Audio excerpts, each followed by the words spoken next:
Hello coders, welcome back. इस video में हम सिंगल पेज एप्लीकेशन के बारे में डिस्कस करेंगे।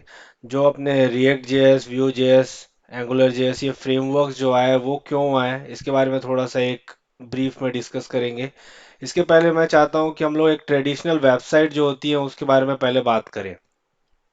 अगर आप किसी सर्वर को एक ट्रेडिशनल वेबसाइट मींस जो इस तरीके के सिंगल पेज एप्लीकेशन फ्रेमवर्क पे नहीं बनी है, अगर आप कॉल करते हैं तो सर्वर किस तरीके से बिहेव करता है, वो पहले मैं एक इमेज के थ्रू आपको समझाने का ट्राई करता हूँ। ठीक है, एक नॉर्मल तरीके से कैसे वर्क करता है वो देखते हैं। सबसे पहले मान लो मैं किसी एक नॉर्मल वेबसाइट में जो एक ट्रेडिशनल वे में है ना, एक सिंगल पेज एप्लीकेशन नहीं है, मल्टी पेज वेबसाइट या मल्टी पेज एप्लीकेशन बोल सकते हैं, उस तरीके से है।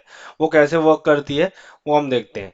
लाइक फॉर एग्जांपल, कोई एक वेबसाइट है कि example.com, चलो एक डमी नेम ले लेते हैं। ठीक है, अगर आप उस पर लैंड करना चाहते हैं, उसको आप देखना चाहते हैं, आप क्या करेंगे? आप ब्राउजर पे सिंपली जाएंगे, है ना। यहाँ पे जैसे यहाँ पे miro.com लिखा हुआ है, वैसे ही आप उस वेबसाइट का नेम्स टाइप करेंगे। ठीक है, लाइक example.com। ये क्या करेगा? ब्राउजर क्या करेगा? सर्वर को रिक्वेस्ट भेजेगा कि मुझे इस ब्राउजर से, मतलब इस वेबसाइट को इस क्लाइंट को दिखाना है, क्योंकि उसने यहाँ पे ब्राउजर पे वो यूआरएल टाइप किया हुआ है। नॉर्मल ऐसे ही होता है ना, मीन्स xyz.com, example.com, कुछ भी हम टाइप करते हैं, एक रिक्वेस्ट जाती है सर्वर को कि मुझे xyz.com देखना है या example.com देखना है। ठीक है, सर्वर क्या करता है? क्लाइंट की रिक्वेस्ट पे एक रिस्पांस भेजता है। रिस्पांस मैंने आपको लास्ट वीडियो में बताया था क्या क्या होता है रिस्पांस में। HTML होता है, CSS होता है और जावास्क्रिप्ट होता है। ये तीन कॉम्बिनेशन के थ्रू हमें रिस्पांस मिलता है सर्वर से ब्राउजर पे। ब्राउजर क्या करता है? इसको पार्स कर देता है। पार्स कैसे करता है? यही जो रिस्पांस आता है उसको ब्राउजर क्या करता है, क्लाइंट को विजिबल हो इस तरीके से उसको तीन पार्ट में डिवाइड कर देता है। तीन पार्ट क्या क्या होते हैं हमने डिस्कस किया था। लाइक पहला पार्ट क्या होता है? HTML, है ना। दूसरा क्या होता है हम देखेंगे तो CSS। थर्ड पार्ट होता है जावास्क्रिप्ट। ठीक है, ये तो आप सभी को पता है। ठीक है, ये तीन चीजों में ब्राउजर, क्योंकि ब्राउजर इन तीन चीजों को ही समझ सकता है, मींस HTML कंटेंट के लिए, CSS स्टाइलिंग के लिए और जावास्क्रिप्ट उसकी बिहेवियर के लिए, वो कैसा बिहेव करेगा उसके लिए। इस तरीके से ये तीनों के चीजों की कॉम्बिनेशन हमको ब्राउजर पे मिलती है और क्लाइंट को उसका वर्जन इन तीन कॉम्बिनेशन के फॉर्म में दिखता है। ठीक है, जैसे मैं अभी इस साइट को देख रहा हूँ, miro.com के साइट को, और इसमें जो चीजें मैं कर रहा हूँ ये मेरा वर्जन है। कोई दूसरा क्लाइंट अपने ब्राउजर पे बैठ के अगर इस साइट को ओपन किया होगा, उसके लिए कुछ अलग व्यू भी हो सकता है ना। तो इस तरीके से एक नॉर्मल ट्रेडिशनल वेबसाइट वर्क करती है ना। तो चलो एक एग्जांपल लेते हैं नॉर्मल वेबसाइट का। जैसे मैंने आपको बताया कि example.com का अगर मैं रिक्वेस्ट सर्वर को भेजता हूँ, सर्वर मुझे रिस्पांस में इन चीज़ों के कॉम्बिनेशन में ये पेज भेजता है। मान लो ये एक डमी पेज जो दिख रहा है ना, मान लो इसको एग्जांपल ले लेते हैं कि ये मुझे एक स्टैंडर्ड वेबसाइट का रिस्पांस आया है ना। नॉर्मली क्या होता है, एक हेडर होता है ना। वेबसाइट में क्या होता है, एक हेडर होता है, कुछ कंटेंट होते हैं, फुटर होता है। ओके, नॉर्मली क्या होता है, हेडर के कंटेंट सेम होते हैं, उसमें लिंक्स होते हैं कुछ, है ना, like home, about, contact. Footer में भी कुछ कॉपीराइट टेक्स्ट और कुछ भी सेकेंडरी लिंक्स होते हैं। वो नॉर्मली क्या होता है, सेम ही होते हैं। अगर हम उसके एक लिंक से दूसरे लिंक में जाएं तो दोनों जगह सेम ही होता है। लाइक होम पेज में अगर मैं हूँ इस साइट के, पहले मैंने होम पेज सर्च किया, इस तरीके से समझे। मैंने सबसे पहले होम पेज से सर्च किया तो मुझे क्या आया रिस्पांस में? हेडर, देन होम पेज का कंटेंट एंड फुटर। ठीक है, जैसे मैंने लैंड किया तो ये आया। देन मैं अबाउट पे जाता हूं, तो सर्वर क्या करेगा, सर्वर को ब्राउजर फिर से रिक्वेस्ट करेगा कि इस क्लाइंट को अबाउट का कंटेंट देखना है। तो सर्वर क्या करेगा, मुझे फिर से वो सेम हेडर भेजेगा, ये अबाउट का कंटेंट भेजेगा, फुटर भेजेगा। भले कंटेंट सेम ही है दोनों में, दोनों पेजेस में हेडर और फुटर के कंटेंट सेम ही है ना, साइड बार में भी सेम ही है। लेकिन क्या करेगा, मल्टी पेज जो एप्लीकेशन होते हैं उसमें बार बार ब्राउजर से सर्वर को रिक्वेस्ट जाता है कि उसको सारे कंपोनेंट्स चाहिए होते हैं, है ना। नॉर्मली ऐसे ही वर्क करता है। तो ये सब क्या होता है, इससे क्या होता है कि ना सर्वर पे लोड बढ़ जाता है। तो कम यूजर बेस है तब तक प्रॉब्लम नहीं होता, लेकिन अगर बहुत सारे यूजर्स हैं उस साइट पे तो सर्वर पे लोड बहुत ही बढ़ जाता है, जिसकी वजह से एक तरह का डिले होने लगता है विजिबल में, मतलब डिस्प्ले होने में एक तरह से लैगिंग होती है ना। तो साइट का एक्सपीरियंस भी खराब होता है। तो ये इस तरीके से क्या होते हैं, मल्टी पेज एप्लीकेशन काम करते हैं, मल्टी पेज वेबसाइट्स काम करते हैं। ओके, तो सिंगल पेज एप्लीकेशन कैसे वर्क करता है उसको हम लोग इस तरीके से समझते हैं। हम एक वेबसाइट को इमेजिन करते हैं, लाइक ये मैंने जो स्ट्रक्चर अभी दिखाया था आपको, वो आप फिर से देखिए इस इमेज को। अ, हम इसमें अलग अलग कंपोनेंट्स में पेज को डिवाइड कर देते हैं, जो रीयूजेबल कंपोनेंट्स हो सकते हैं। लाइक अगर मुझे लगता है कि हेडर है, ठीक है, हेडर का पार्ट हो गया। हर बार वेबसाइट के हर एक पेज पे हेडर सेम होगा, ठीक है, लिंक्स भी सेम होंगे, तो मैं क्या करूंगा, हेडर का एक कंपोनेंट बना लूंगा जो मैं बार बार यूज कर सकूं।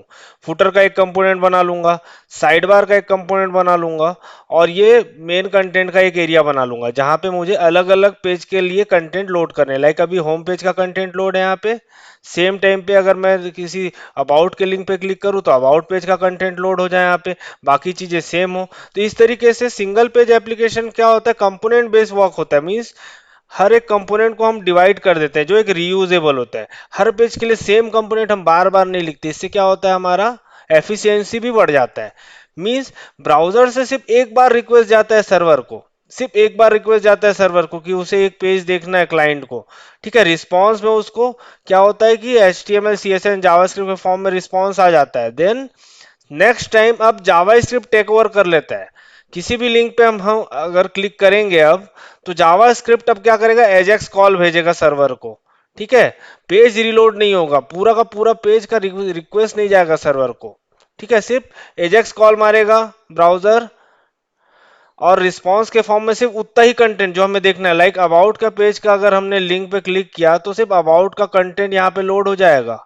बाकी चीजें सेम होंगी, हेडर सेम होगा, फुटर सेम होगा, साइड बार सेम होगा, अबाउट का कंटेंट लोड हो जाएगा, ठीक है। और यूजर को ऐसा प्रतीत होगा कि पेज रीलोड हुआ है। क्यों?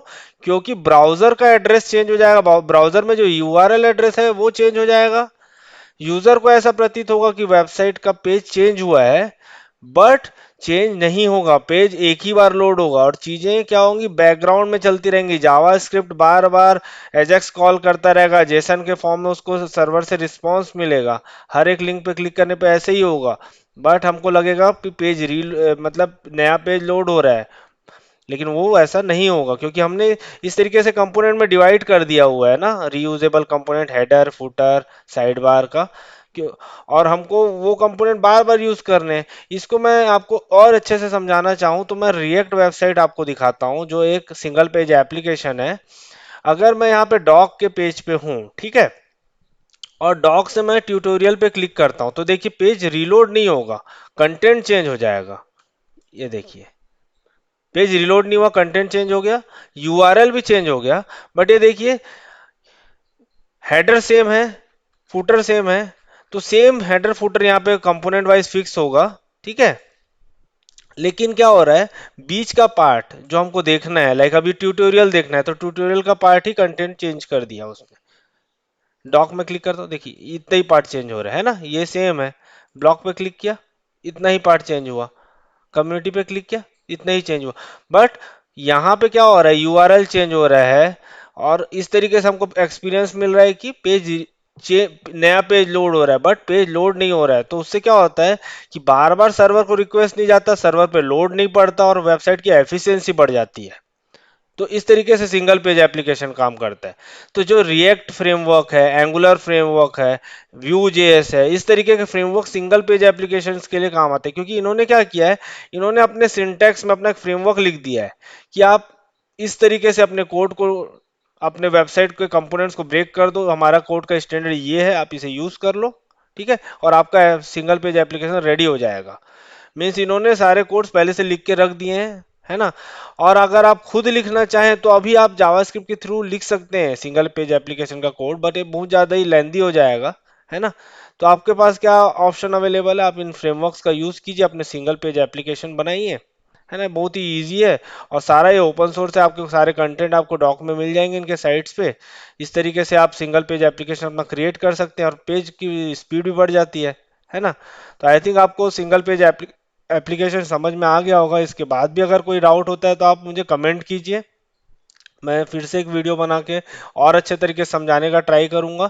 अगर वीडियो पसंद आया होगा तो इसे लाइक कीजिए, चैनल को सब्सक्राइब कीजिए, नोटिफिकेशन बेल को प्रेस कर दीजिए और अपने फ्रेंड्स के साथ या जो भी सीख रहे हैं वेब डेवलपमेंट उनके साथ ये वीडियो को शेयर कीजिए। मिलते हैं नेक्स्ट वीडियो में, तब तक के लिए बाय बाय, टेक केयर।